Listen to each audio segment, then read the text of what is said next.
I'm Oliver Trevina in studio for The Hollywood Reporter, joined by the lovely Sydney Sweeney. Hi. How are you? I'm good, how are you? You're busy. I've been very busy. Non-stop. Project to project to project. You just don't stop. I like to work. You do like to work, which is incredible because you're very young and yet like a decade of experience already. I feel old though. You do? Yes. Don't look old and you're not old. So yeah, you. but I'm sorry about the feeling. That comes with a lot of work. Yeah. Gotta grow up someday. There you go. This is true. Let's talk about Handmaid's Tale. All What an right. entrance. Eden. Yes. Yeah, that's quite a dark, kind of eerie way to go into something, I guess. It is. It's a definitely short way of putting it. disruptive and... Yeah. Kind of like you. Disruptive. Yeah. Exactly. How is it going into a show like that, you know, obviously the second season, but the first season, I mean, the success is, I mean, it's huge. It's one of the biggest shows, you know, to date. So how is it going into a show like that?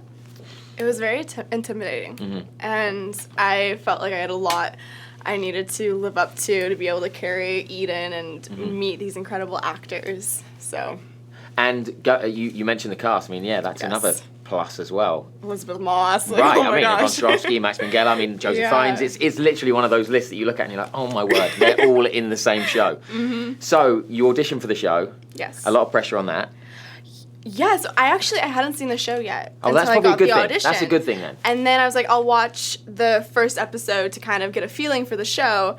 And I ended up watching the entire season that night. Because you wanted to. Because I couldn't stop. Okay. I was like, what happens? And then I ran out of my room, went to my mom's room, was like, you have to watch this show. And we watched it all over again. Amazing.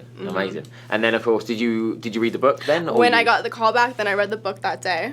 And then I auditioned again, and I read with Max. That's a lot to do in a short time span. It was. Yeah. It was a lot of studying, a lot of homework. Okay. I wanted to make sure that I knew how Eden would be, what a child in Gilead would be like, and I wanted to make sure that I could portray that in the audition. Yeah, there's so much, I guess, to think about, because even the pairing, you and Max, like, it's not like what people would put together, but obviously for this show, it's what works. But how is it? Is it strange on set playing this? Because, I mean, the wedding scene in particular, it's weird. It's weird. It's like, I'm actually starting to sweat a little bit, and it's not the turtleneck, it's just thinking about the wedding scene.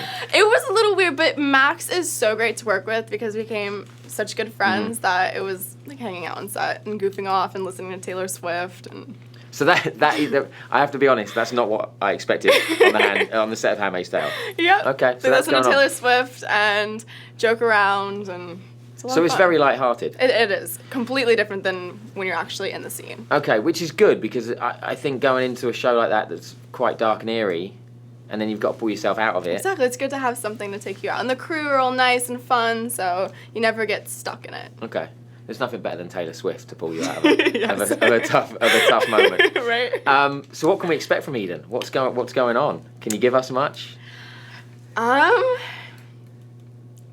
The silence. She is going to do the unexpected. Okay.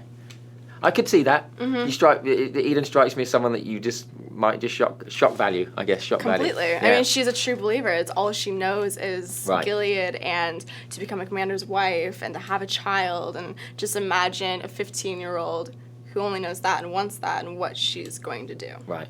Yeah, you can see it in her eyes. She's focused. She's very focused. She knows very what she focused. wants. Okay. She knows what God wants from her. There you go. Watch this space. Well, one small project to another. Sharp Objects. Yes. HBO miniseries with Amy Adams. Amy the lovely Adams, Amy. Jean-Marc Vallée. Yeah, another Incredible. small cast to go into. You're just ticking boxes like dream castmates. It's been an amazing year. It has been an incredible year. It's been an incredible few years. Yeah, and you I just hope keep so. going. What can you tell us about Sharp Objects? I know not a lot, but what can you tell us? Well, about my character specifically, Yeah. it's more in Amy Adams' character Camille's past. And my character has a dark upbringing. Right. And a dark presence. That's pretty much That's it. all I can say about It her. is. It's another from what I've heard about it. It's another quite dark. It is. It's dark. It's dark again. twisted. It has that beautiful Big Little Lies feeling because of Jean-Marc Vallée and everyone involved. And it's very twisted. I mean, Gillian Flynn wrote the incredible book. Right. Exactly. I have that. Once again, a lot of pressure going into a project that's got a fan base and everything already there. How have the fans reacted to Handmaid's Tale, by the way? Do you keep up to date with all that? what was interesting was the other day I was at a restaurant. Okay. And I was sitting there and I heard the table next to us talking about Handmaid's Tale. And I was like, oh gosh, like, oh no. And they started talking about Eden, and they were like, I hate her, taking Nick away from June. And I was like, oh my God, I'm leaving. Like, does it really make you feel uncomfortable? Was it really bad? I felt so bad. I was like, I'm not meaning to. Like, you should have just turned around and said something. No, I left. It would have been like that moment in Notting Hill. You remember when they're talking about, have you seen Notting Hill? I don't know why I'm giving a reference to this now. Oh, it's an amazing movie, but Julia Roberts is at a table and they're saying how they hate her. And it's a great, you've got to watch that tonight. That's your homework. That's your homework, yeah. All like you don't have enough to do. Yeah. No, so I've noticed like a lot of people dislike Eden because of the whole Nick and June romance, and also Eden's just is so blinded by Gilead, so she's dangerous in that way. And then some people are like, oh my God, we love her, she's so young and she's corrupted, we need to save her. So just to clear this up, people watching, Sydney's lovely. It's all pretend. It's all pretend. You. If you're in a restaurant and you see her, just pretend. Thank you. Sure, yeah, we don't want any violence in restaurants, do we? No. Sounds like they were really going to go after you. Another project. This could be a really long interview, but we're going to have to stop at some point. Under the Silver Lake. Yes. Yes, an amazing movie. Talk about that. Andrew Garfield, incredible. I mean, it's not even name dropping because it's true. It's everyone you are working with. It's getting amazing reviews. People are talking about it, which is a plus. Yeah. In a very positive way. People could be talking about it in the other way, but no, it's good. It's set in the 70s, so fun berets, fur jackets, high heels. Okay. You say it like you really love it, but obviously you have no recollection of the 70s. That's one thing for I enjoyed those days. Yeah, you love those days. Ages very well. Sydney Sweeney, born in 69. Yeah, so how was that getting to like go into the 70s a little bit? It was fun. They put extensions in my hair, crazy outfits. I was like a call girl in the 70s. Right, there you go. So did Mum like it? Did Mum help like see the outfits? I sent a few pictures to my mom. Okay. Yeah, it wasn't that bad. Like she wore swimsuits and fishnets and giant fur jackets. Right. So it was more like a playful with the colors and the fabrics and.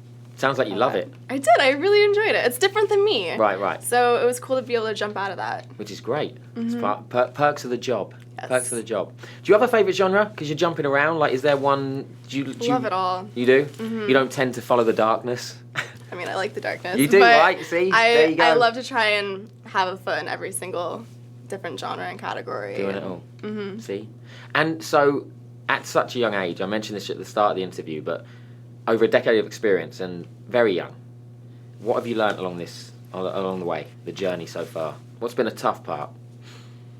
Well, the tough part is just growing up in general. Right. And then I'm still struggling with that. Yeah. Every day. There's a lot more pressure on who you are, who you're going to be, and you really need to know who you are and be confident and comfortable in who you are, and not get sucked into the bad scenes. Right. And I was really lucky to have my parents who kept me grounded, and school was always first. So I had that, and that was important to me. Okay. That's good. It's good. It's on the right track. I hope so. We've mentioned all the cast names that we've dropped between the two of us during this interview. Who haven't you worked with that you'd love to work with next? Oh, Leonardo DiCaprio. No question. Didn't even pause. I know straight that out one. there. Straight out 100%. there. Okay. Dreamt, always wanted. Look at that. Okay. Well, I could easily see it happening. I hope so. We're going to do the THR's top 5. 5 easy questions for you. Okay. You look really worried. You look like Eden for a minute. Then I was like, settle down. They're just questions. They're just questions.